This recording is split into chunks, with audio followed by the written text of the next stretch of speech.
Katherine Fairclough is Chief Executive of the Liverpool City Region Combined Authority. She talks about the region of the future, shifting from a focus on music and heritage to innovation in health, life sciences, digital and manufacturing. So, Katherine, I mean, there's something of a feeling down here that levelling up means levelling down for London. So what's your view on that? And can't all cities, UK cities, work together to help those communities? And there are plenty of them in London who are left behind. I think it's a really interesting question, and Peter, one I get asked often outside of the North. And I think there is definitely that really strong potential, and we already do work really well across our major cities and across our local government, counties, towns. It is a very, very significant area of collaboration for all of us, particularly about how we support communities to thrive. But I think what's really interesting about levelling up, and there's a lot of positives in the government's missions around levelling up, and I would, if people haven't looked at the strategy, I would certainly, direct their attention to it, because it's not just about North and South, it's about inequality in its broadest sense. And I think that is a really, really important dimension for the UK, because if we want to be a world-class country that has global reach, that has innovation and great industry, we need all of our communities to be playing their part, and everybody to have the opportunity to be part of that pipeline of economic growth and success. So for me, I think there is real potential in levelling up in terms of improving life chances and opportunity.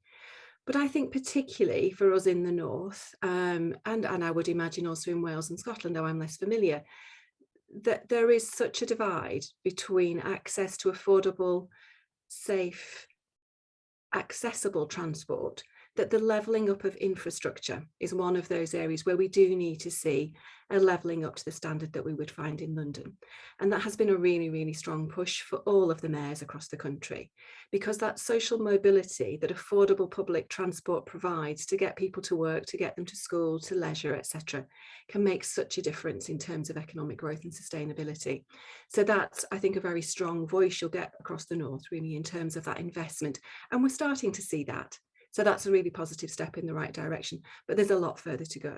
And I think all of the Metro mayors, and particularly Mayor Rotherham, is really banging the drum for further investment in the Liverpool City region to enable that integrated London-style transport, which we think will be transformational and really level up the Liverpool City region.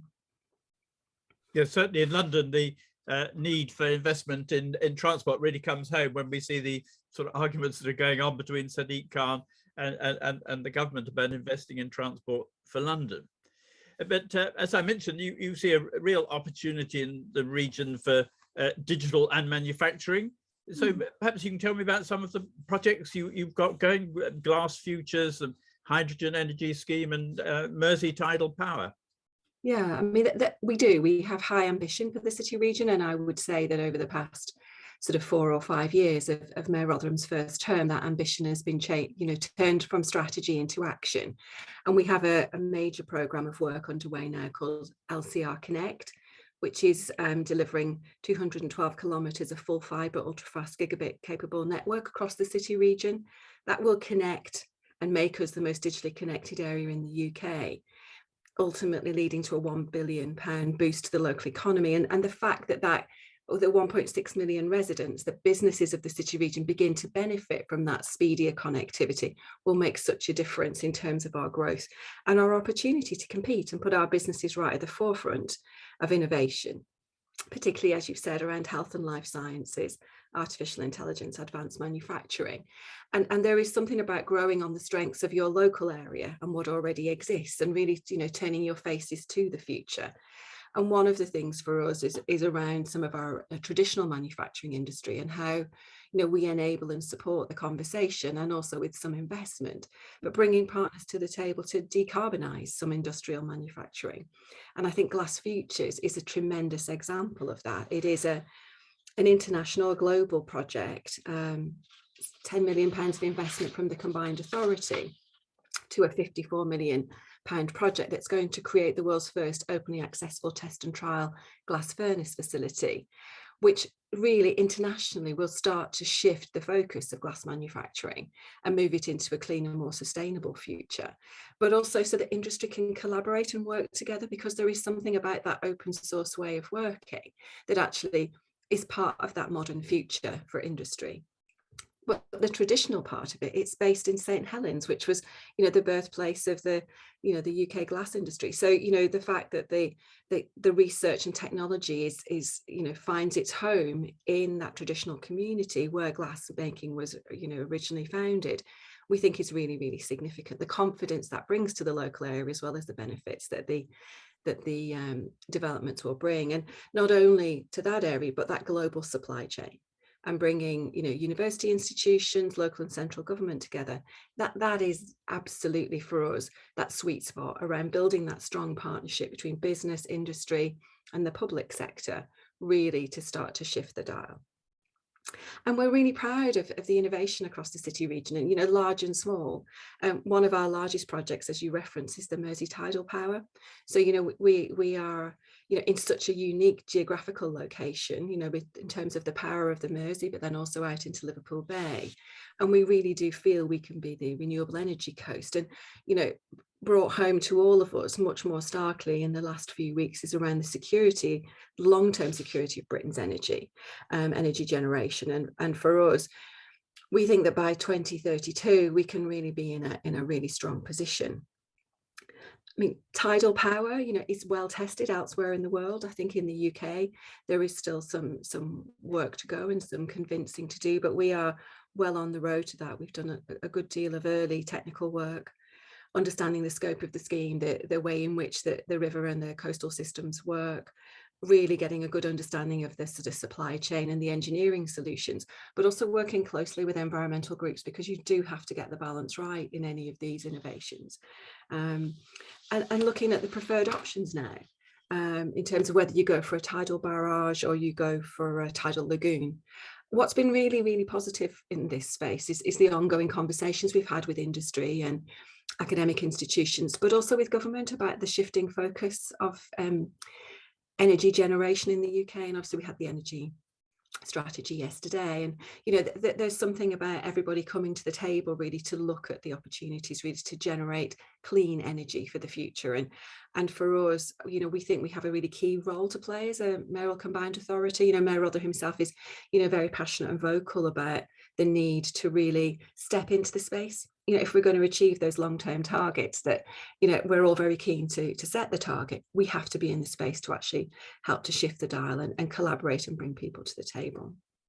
And one of the things we've seen across the whole of the North West and North Wales is the great work that HyNet are leading, which is around another industrial decarbonisation project to reduce carbon dioxide emissions through the capture, usage and storage of hydrogen.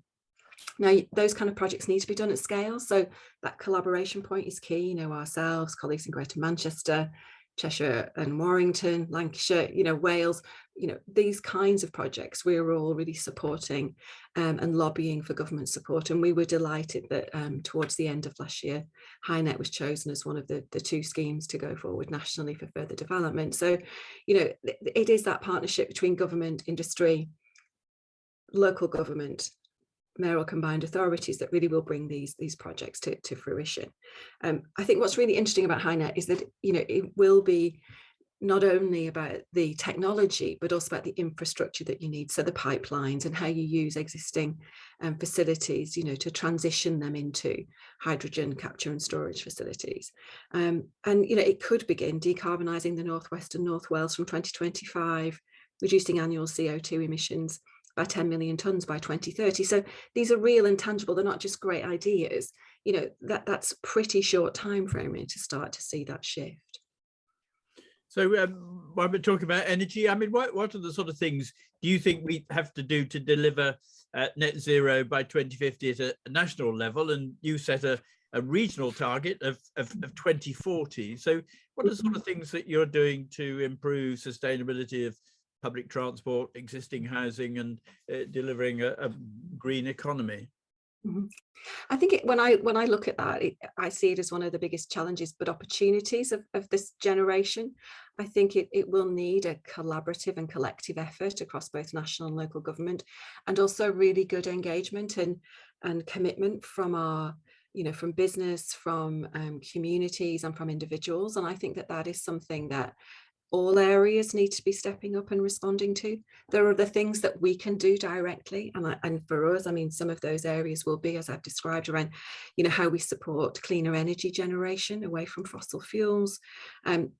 We are, a commissioner and provider of transport services. So for us, we know that transport emissions amount to about 30% of emissions across the city region. So the work that we can do, well, on a number of fronts, really, from encouraging people to use safe, accessible, cheap public transport is a really important strand. I think, we're also focusing on investment in new rolling stock for the Merseyrail network. We have quite a significant rail network, and we have invested over 500 million in new rolling stock, which will be much more energy efficient. We're already testing battery operated trains on part of the network. So we're doing what we can to reduce our transport emissions, and also to get people onto public transport and making those public transport choices. I think that there's the other dimension for us is around how do we reduce energy usage, so through housing retrofit. We've got a 55 million pound housing retrofit programme underway at the moment, additional insulation, double glazing, etc. 62% of our housing is level D or lower on the EPC rating, so we know we have a lot of housing stock that really needs to get up to a more reasonable level. And obviously with the cost of fuel now, these plans were made some years ago, but with the rising cost of fuel, that fuel poverty in some of those properties as well is a key issue. So the more we can help people to stay warm more cheaply, more energy efficient properties, really will meet our broader ambitions. I think one of the things that I think will be really critical to all of us, and I think that's where we need both a national and local debate, is around how the levers that we pull around incentives for people to make the shift.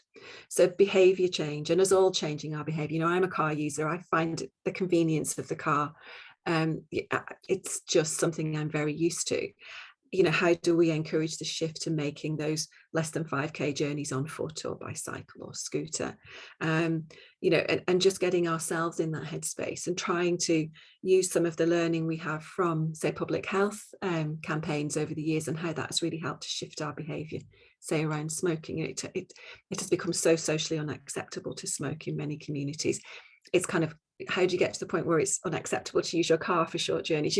There's some in that thinking really that we need to move, but also national policy shift and national incentives will be needed, I think, as well as the local solutions. We're investing where we can in sustainable transport, energy efficient homes, clean energy generation, but I think there's definitely a role for national government, both in terms of enabling and funding some of those schemes for change. And active travel. So, what we've been successful in securing significant investment from the government for highways and roads improvements and infrastructure improvements generally around transport. So how do you redesign your road system and highway system so that it's safer, more accessible, pedestrians, cyclists, etc. And I think that all of those steps sort of brought together are going to be the, for us, the factors that really start to make that shift. And also, I mean, the Metro Mayor is really passionate about community and grassroots activities. So we've invested, £500,000 each year on community projects around environmental issues, because there is something about generating the excitement as well around this agenda. So it's not just seen as a negative experience, but something that drives positive change. You've also now got a Freeport, as London does, so the two great UK ports. What benefits do you see this bringing to the region? Oh, it is a tremendous opportunity. We are really delighted to have been selected to be one of the new Freeports. I mean, we're almost there really in terms of the government's process, and the full business case is submitted just before Easter. But assuming that goes through as we hope for, we will be open for business by the early summer. So I think what we see it is there's definitely a strong brand around Freeport internationally, and I think that that's something that really brings investors to the place. there is tremendous opportunity through the Port of Liverpool, through the airport, through our 3 tax sites, to really not only bring additional investment to the city region, but to really develop that opportunity around supply chain, skills, jobs across the whole of the place over a number of years. Our analysis shows us that the impact and benefits will be around a 45k radius of the city region. So it's not just us directly that will benefit. And it could boost the GVA of the region by over 850 million. So, for us, that comprehensive range of packages of tax relief, support for customs, business rates, planning and regeneration opportunities, plus, and not to forget, because I think often there's quite a traditional view of Freeport, that it's just about the port, real opportunity for research and development, digital, really high quality jobs and really good employment will be a real driver for us through the Freeport.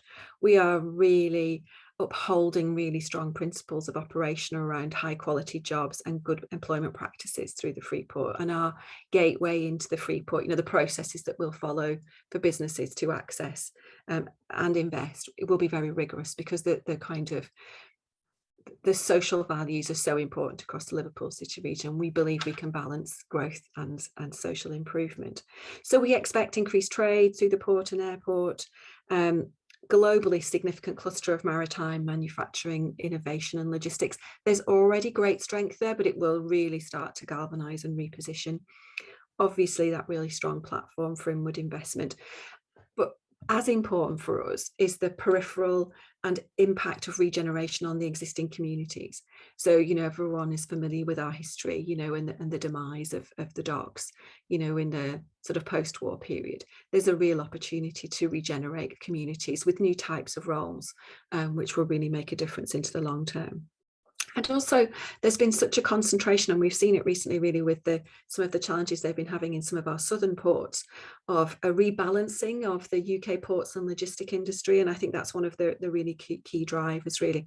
We are such a strong western facing port, access to the US, to Ireland, that will sort of really start to rebalance, I think. And the fact that port then gives access to Europe, so, Britain isn't huge, it's not that much of a challenge really to start to think about how that redistribution can really start to have an impact. But we also want to see real investment in rail freight, because this isn't just about putting trucks on the road with containers. This is about, a real sort of modernisation of the freight industry and logistics industry across the UK, and we're really pushing hard really for government to recognise the role of rail freight within that. And also, the potential really for the Freeport to really start to make that contribution to our net zero ambitions. Because, as we say, if we can get more of that freight on rail, more of the freight on electric vehicles, it will really start to shift the dial. Very good. Well, thank you very much, Katherine, for your time in your busy schedule, and thanks for your insights. Thank you.